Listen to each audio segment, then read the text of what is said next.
It is so good to see all of you this morning. We're going to start a new series, and I want to introduce this by saying every generation has a coded language. I think that's what separates us. If you were young at one point, or if you're young now, you develop your own sort of coded language that's sort of heard in a particular audience, especially in this world of texting. You're going to use abbreviations. That's a coded way. So we're going to find out who's old and who's current and who's relevant, okay? So I want to put up a couple of things. We're just going to go through them. This is what our typical text might include, and I want to hear if you know what they are. AMA. Boy, you guys are cool, okay? BTW. How about SMH? You are so cool. Go to the next slide. TBH. ICYMI. Man, you guys are killing this. IDK. Boy, they all jumped in on that one. You got a lot of that. Next slide. All right. JOMO. Joy of missing out. Wow. Very good. Okay. How about NVM? All right. Next. This is my favorite. ELI5. Wow, you are so good. Explain like I'm 5. I'm going to start using that a lot, okay? How about YOLO? How about FOMO? That's what we're talking about, the fear of missing out. That's what really speaks to a lot of us. It's this feeling that you're going to miss something. There's something that's trending or some big event, or you see everybody doing something and you look at it, and especially social media, you wonder, you're just missing out. People are going on these great experiences and excursions and trips, and they're doing incredible things, and you feel like you're just missing out. Or there's this big sale, 24 hours, and that's it. You weren't going to buy it, but it's only 24 hours left, and if you don't do it now, you'll never get it, so you rush to go and buy it. It's the fear of missing out. It's getting left out or getting left behind. There's actually FOMO, fear of missing out, in the Bible. Thomas comes after the fact. He doesn't get to see Jesus the first time. He appears after the resurrection. And what does he say? I won't believe it until I see it for myself. And he comes back the second time because he missed the first. Prodigal sons, fear of missing out. I don't want to sit around here anymore. I don't want to just start living. Just give me my money so I can go and live my life, because I feel like I'm just missing out on everything.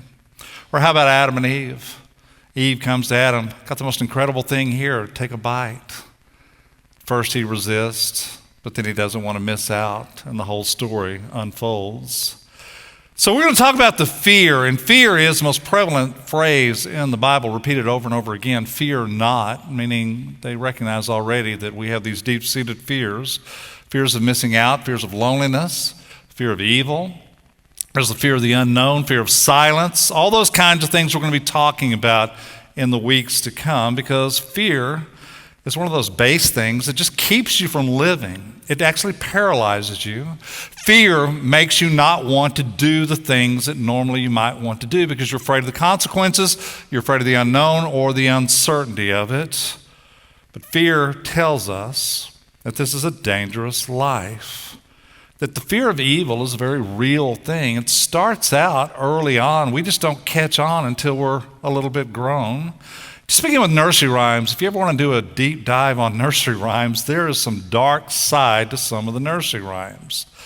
Rock-a-bye baby on the treetops. When the wind blows, the cradle will rock. When the bough breaks, the cradle will fall. And down will come baby, cradle and all. It doesn't tell you if the bough breaks. It tells you when. When it happens, doesn't tell you if it might or it might not happen. If bad things happen, it just means they're going to happen to all people. We're going to face some difficult times. If you're a human being at all, that's what life brings to you. So I think the Bible, in a sense, always tells us the truth. Sometimes the truth we want to hear, but always the truth that we need to hear. You look at the life of Jesus, who is essentially the truth, and he will tell you that life is hard. You're going to fail. Inevitably, you're going to get hurt. Someone will probably betray you.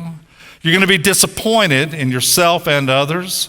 Someone close to you will become sick. Life will have a way of breaking your heart. Someone that you love dearly will die, and you're mortal, and someday you're going to die. It just tells you the truth. It does not sugarcoat it, just tells you the absolute truth. And it happens, and it comes with life. It's just a package deal. And it doesn't really matter because we know deep down, even though we are led to believe it, no amount of money is ever really going to protect you. No amount of power can spare you, and no matter how smart or strong you think you are, you're going to face what everybody else faces. There's still a trend that's always been in Christianity, which is always bothersome. It's the prosperity gospel, which sort of sets up this false notion that if you live this way, God is going to bless you with material goods. And I look at the life of Jesus and I'm thinking, how in the world did you deduct that from the life that he lived? That if you just do all the right things, you're going to have all the material comforts of this world. Jesus did everything right in this world and ends up hanging on a cross to die. Here's what God never really promises us, and I think if we're honest in our religious faith, we ought to say this and say it outright. Promise of God is not you're going to live a trouble-free life. That was never the promise. Or that you're going to have personal success or wealth or material goods, or that you're going to have every answer to every question answered with absolute clarity. I find nothing in the Gospels or in the Old Testament that would lead you to believe that. So what do you do when life cuts you in half? Where do you turn when life disappoints you and breaks your heart? When you face something that's so overwhelming that brings you to your knees, and as smart, as talented as you are, you know you can't figure this out on your own. So where do you go and where do you turn? Because part of it is this hubris, this arrogance that we have. This hubris that's somewhat endemic into the whole DNA of every human being. Remember when Titanic was launched? They had provisions for 48 lifeboats, which was adequate enough to have every person on board have some safety valve. But the arrogance, they only needed 20. They didn't like the way it looked aesthetically. They could make more room for other things. So they only had 20 boats, which ends up in a disaster. So where do you go when life begins to fall out? Because on the Titanic, without life support, nobody knows where to turn to, and there is no place to go or to run to. So in our Christian faith, where do we go? When we don't have anything left, where do we go? So often we turn to Psalm 23. What is it about this psalm? Why does it speak to us and resonate? You think Jesus would lift that up. On the cross, he quotes Psalm 22, not Psalm 23. Psalm 22 is, my God, why have you forsaken me? We gravitate toward 23 because it gives us comfort, gives us peace. When you don't have anything else in this world to hold on to, you just look and you scramble and you reach out to try to grasp some words that will help you hold on in the midst of whatever it is that you're dealing with. And I think the 23rd Psalm becomes very personal. All of us who are in ministry have done a number of funerals. Almost without exception, every family requests the 23rd Psalm. Because there's something about the words and the repetitive nature of what it ensures and what it promises that no matter what we do and what we face, it somehow speaks to us. So Psalm 23 is also a shift in language, and if you ever look at it deeper, you'll notice that in verses 4 and 6, there's a shift in the language. Prior to that, it's always in third person, as in he, and then after that it transitions to something more personal, you. Okay? So it goes from he makes me, he leads me, and then it begins to shift. You prepare a table before me. You anoint my head with oil. You help me. Goodness and mercy shall follow me. My cup overflows. So Psalm 23 acknowledges that evil is very much a part of this world, which you don't really have to go far to figure out yourself, but sometimes we just try to gloss over it. Because it's not the world that God created, not the world that we imagine, but there is very much a real evil. And it comes to us in different ways. And it's evil in the world, but it's not to be feared to the degree that it paralyzes us or that shuts us down or keeps us from loving or living fully. And the fact that the 23rd Psalm tells us it's a long and hard journey.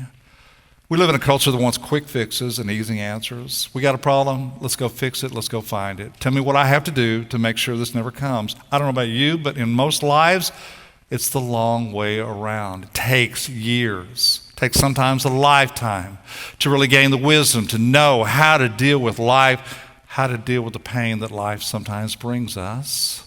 You take the Exodus, which is one of the fundamental stories of the Old Testament, leading people out of Egypt into the Promised Land. If you just look at the numbers and the story itself, it's very revealing. So how many people leave Egypt to head toward the Promised Land, to go across the wilderness in search of the Promised Land? Look at the book of Numbers, about 600,000, which means about 1.5 million people, if you take that literally, that they're leaving Egypt in search of the Promised Land. So how many of those 600,000 people who leave originally actually inherit and get to cross over into the Promised Land? Out of 600,000, there's only 2, okay? Joshua and Caleb. And then you begin to look at the numbers. So if you just look on a map and you say, here's Egypt, here's the Promised Land, how long does it take you to get from here to here if you're walking? And we all know the story. It takes 40 years because they're afraid of what they see. They get a report on the other side. There are people there that we cannot conquer. It's too dangerous. So they go back and they wander for 40 long years. If they had just gone from Egypt to the Promised Land directly, how long would it take them? About 11 days. But there's a reason for that, because they weren't ready. They weren't prepared to inherit the promise that God gave to them. They had a lot more to learn, a lot more to grow, a lot more to let go of. And so they begin to understand that it's a long, hard journey. And so you read Psalm 23, and I want you to read it in the most personal way. Sometimes we read these scriptures and we sort of look at them and then almost academically, what does it mean? And we begin to look at key words.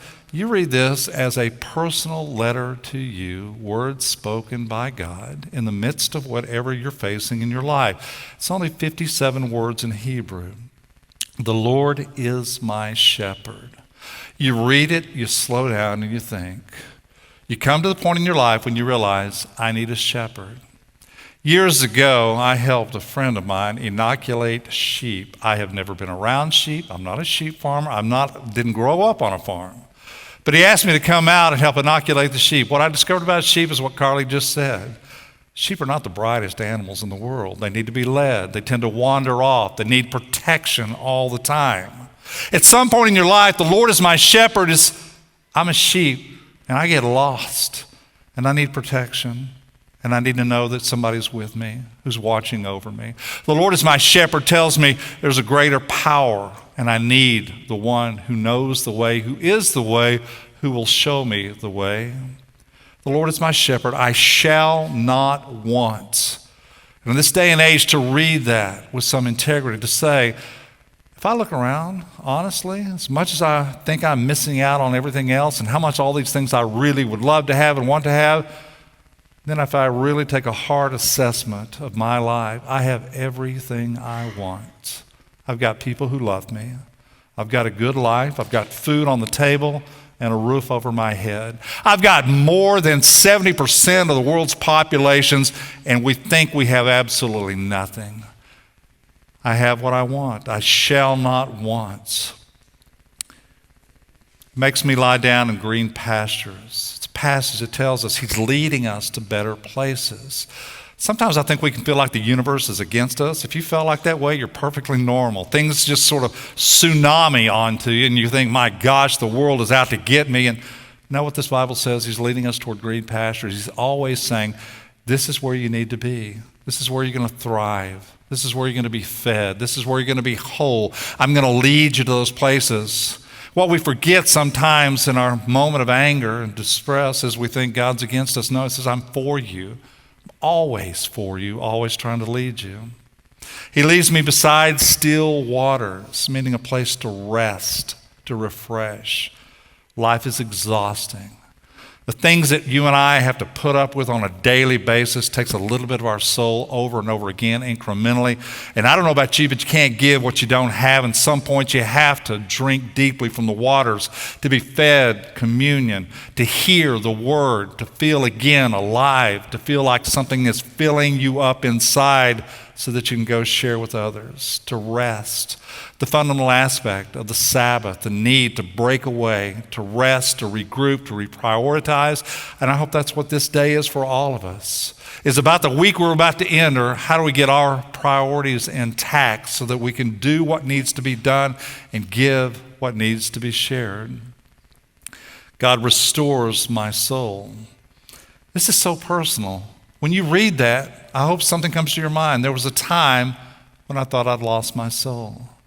There was a time when I'm not sure I really understood that I had much of a place in this world. I didn't know where I belonged. Didn't know if I was any good, if I could do any good for anybody, because I felt ultimately I was no good. The fact that he restores my soul, he gives me back that which the world cannot give to me, no matter how much I try. I can't even give it to myself. God tells you you are holy, you are sacred, and you are called for a purpose, and you have a mission in this life to make this world a better place and everybody around you better.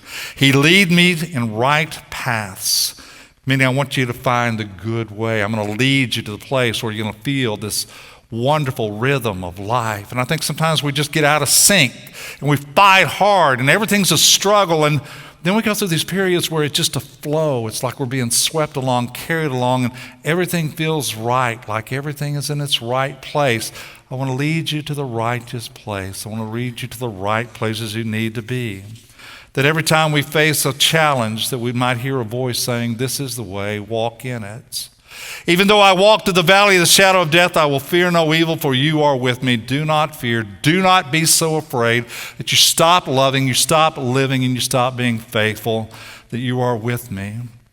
That's the center of our faith. That's the true promise of the gospel. No matter what anybody else says to you, God's not promising to fix all your problems or to make everything pain-free or to help you avoid all the things that are uncomfortable. What it says is when life hurts you, when life breaks you, when you feel something that you cannot even comprehend, I am with you, and you will have strength you did not know you had, because I am in you and with you every step of the way.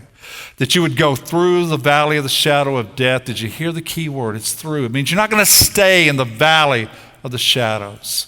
That I'm going to help you go through it. So wherever you are right now, that if you're in the midst of the valley, you hear Psalm 23 and say, there's going to be a day when I won't be here anymore. I'm going to be on the other side looking back and thanking God for all the people and for God himself for helping me get through. That's the key word, through the valley, to the other side, to where you need to be. Your rod and staff comfort me, meaning they nudge us in the right direction. Jesus is the good shepherd. He tells these stories. He tells a story about a shepherd who loses one sheep. And he has 99, and he leaves the 99 to go and search for the one who's lost, which is a terrible business model for anyone who's a shepherd. Why would you do that? Cut your losses. You've lost one, but you got 99. That's the value. No, he goes and searches for the one who's lost. It's an incredible story and brings him back home again. Part of what I'm intrigued about this is when you say the 99 stay and the shepherd leaves to go in search of the one. Well, who's really the one that's lost is the one without the shepherd, the 99 who decided they didn't want to go or couldn't go. You prepare a table before me in the presence of mine enemies. On the first Sunday of every month, we have a table. We invite everybody and anybody, saints, sinner, doesn't matter if you're a member of this church. If you've never been to this church, this is a table set up because everybody needs God's grace. Everybody needs bread of life and a cup of grace. Prepare a table for me in the presence of mine enemies. You know what's going on in Israel today. Back in 1979, Jimmy Carter put together the Camp David Peace Accord. Some of you might remember that. Menachem Begin and Anwar Sadat came together, and they could not have been at more opposite ends of the spectrum. And they come together to talk about peace. And they had this multiple day sort of meetings and conferences trying to work out some level of peace. This is way back in 1979. Nothing much has changed. One of the things they said was people who knew Arab culture said, we know this is not going to work because they refuse to eat with one another in an Arab community. If you don't eat with somebody, whatever you say doesn't mean anything. They refuse to sit down and share a meal. And as quickly as they put together the piece of cord, it fell apart because there was nothing to bind it. You anoint my head with oil. We've talked so often about blessing, about the fact that when we come into this world, what we seek more than anything is the blessing of our parents, most importantly, the blessing of God. And we already have it, we just don't know it. And people who grow up feeling not blessed seek everything in this world to fill the emptiness of their soul, to make them feel alive, to make them feel worthy. And if they don't feel worthy, the emptiness will absolutely permeate everything about their life. And what we say to everybody is the moment you were conceived, you were blessed by God.